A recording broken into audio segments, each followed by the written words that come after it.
Hello there, everybody. I'm Mr. Game & Pie, and this is Let's Play Kirby's Dreamland 2. Alright, so we're going to be starting a new game here. Let's just go ahead and make it File 1. Alright, so in this game, Kirby has his animal pals to help him out. The third main game in the series. Alright, so basically the story of this game is that dark matter has possessed DDD and destroyed the rainbow bridges that connect the various lands. Kirby's gotta go out and stop him with the help of his new animal pals, Rick the hamster, Coo the owl, and Kine the sunfish. Kirby has his standard abilities here of inhaling and exhaling opponents. However, he cannot slide, though he is capable of ducking, like in the previous game, Kirby's Adventure. Now, something introduced in this game are these little stars that I've been picking up. Basically, if you pick up enough stars, as seen down there in the bottom above my lives, you can actually get another life. This is a mechanic that has continued throughout the games. Well, in quite a few games. Oh. Like in Kirby's Adventure, every time you get hit, you lose your ability. Right now I have the Paracel ability, which is one of my least favorites, but in this game it isn't actually that bad. And a note, in, let's see, Kirby, Nightmare, and Dreamland, every time I got a new ability, I would show it off, show its pause screen description. However, let's look at the pause screen in this game. There is no description! It's just Kirby doing a little dance. Look at that dance. So crazy. Anyway. But yeah, unfortunately, copy abilities don't get little snazzy descriptions in these games. This is the first game in what is known as the Dark Matter Trilogy, where Dark Matter is the main villain of the game. Though Dark Matter has appeared in quite a few Kirby games outside the trilogy, he's only the main villain in these games. That flamer there would normally give me the fire ability, but I need the Paracel ability for something later in this world, so I'll just be keeping it for now. Besides, we won't really be seeing that many other abilities for a while. But yeah, Kirby's Dreamland 2 is a lot of fun, and is essentially the first in a split in the Kirby series. Basically, this game set Kirby up as sort of a puzzle type of game. You would see this style, not only in this game, but also Kirby's Dreamland 3 and Kirby 64. However, the next game in the series, Kirby Superstar, establishes a different style for the Kirby series, which is more action-oriented. Now, ignoring that for a second, we have our first animal helper, Rick the hamster. He has high jumps, he has fast mobility, and he doesn't slip on ice. He also has some of the best copy abilities, and in fact, generally references the copy abilities of Kirby's Adventure that aren't present in this game. The fire ability for just regular old Kirby was the burning ability. However, the fire ability for Rick here is the fire breath, as seen with the regular fire ability back in Kirby's Adventure. Rick also has a dance on the pause screen. Do the hamster dance! That's right. Rick is the best animal helper, obviously, because he's a hamster. And really, nothing beats hamsters. Go ahead, try to play Pokemon X, and get a Den, and watch as it completely destroys everything in Team Flare. Anyway. But, yeah, Rick, overall, is kind of a nerf to Kirby's mobility due to his lack of flight. But, I still like him. I still like using him. I'm gonna use him a lot. But, yeah, this level, we're going to be introduced to the main collectible of this game. The Rainbow Drops. We haven't seen it yet. It'll be appearing later in the level, though. The Rainbow Drops are notoriously difficult to obtain. Not necessarily this one, but as a whole, they're generally very difficult to get. So yes, there's our Rainbow Drop in there. We can't get it right now, but if we just leave this room, grab this parasol. Then come back in here. We can get our very first rainbow drop. Very basic. But I assure you, they get harder. Much harder.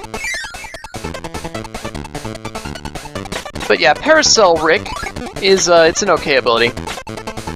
Very good for vertical areas like this, where you can just sort of sneak up under an enemy. It also has some forward range, but rather minor forward range.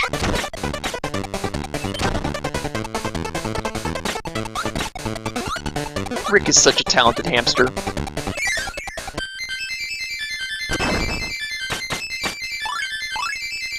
But yeah, we were only introduced to 2 copy abilities in this first world. Parasol and Fire.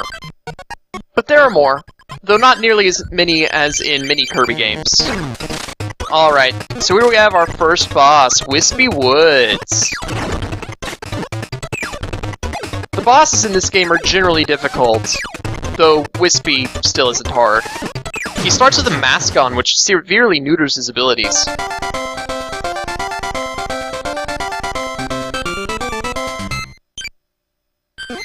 And there we go, onward to World 2, and look at how adorable Rick looks while riding the Warp Star.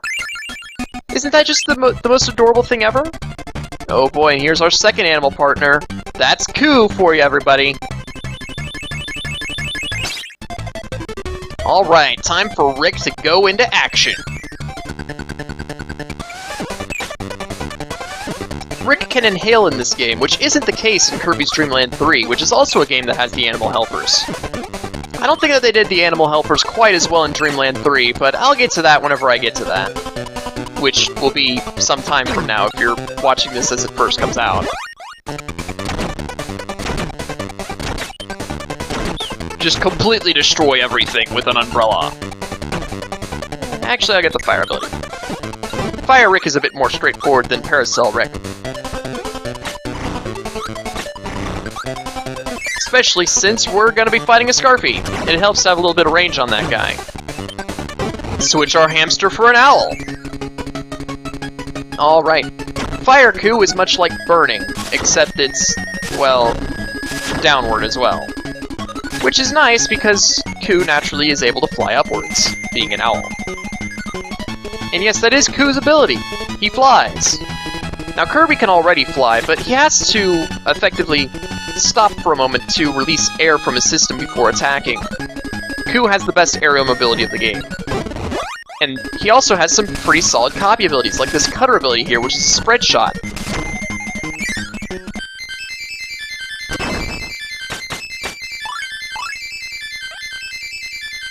Don't expect me to get the 1 on this, I don't really know the timing that well. Okay, so in this world, the rainbow drop is actually right here at the beginning of level 2. Unfortunately, we need the needle ability to get in there. You might have noticed that we haven't seen the needle ability yet. In fact, it isn't even in this room. It'll be a little while before we can get that one. But yeah, just check out how awesome Cutter Koo is, just completely destroying everything that isn't a Gordo.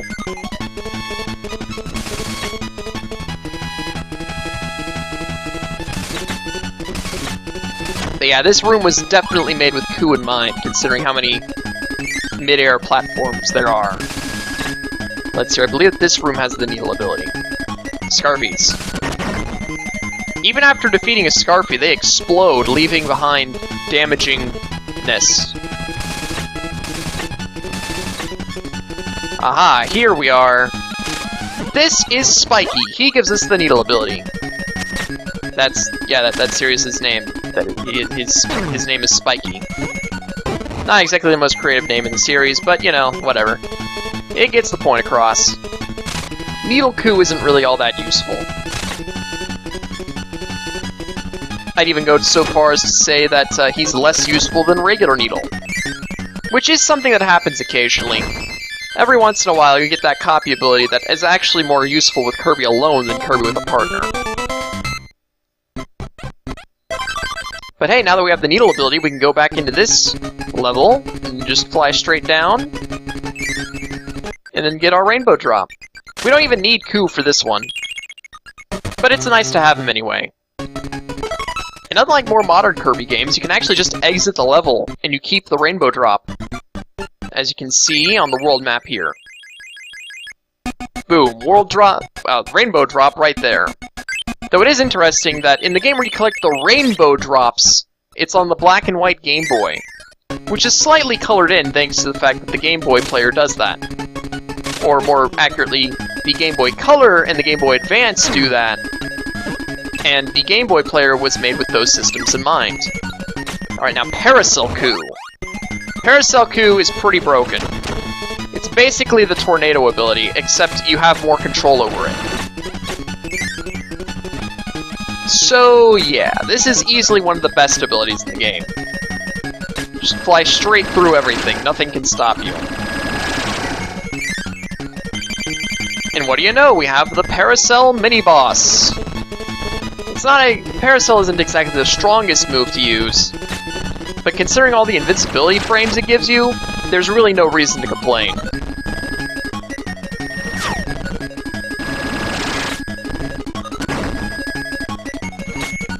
And what do we get?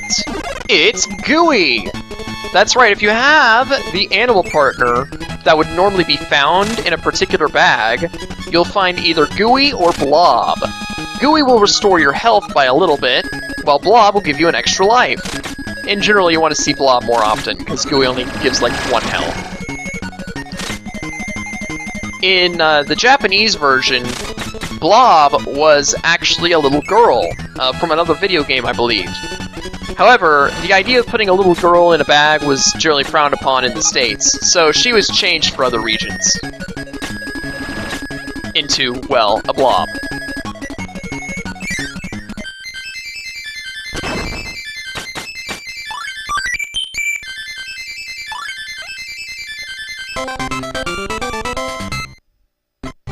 Alright!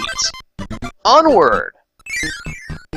Alright, so, this is, I believe it's Pon and Con. Or, no wait, no, this isn't Pon and Con, this is Nuff and Nelly. Pon and Con is much like this boss, but in Dreamland 3. But yeah, Ku's Paracel ability kind of breaks this boss a lot.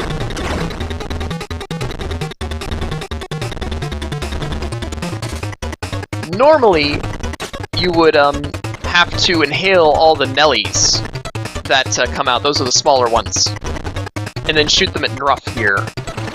But we don't have to do that, because we're completely breaking everything.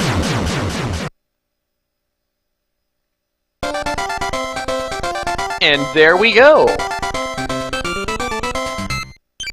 As you can see, Ku is a very good partner.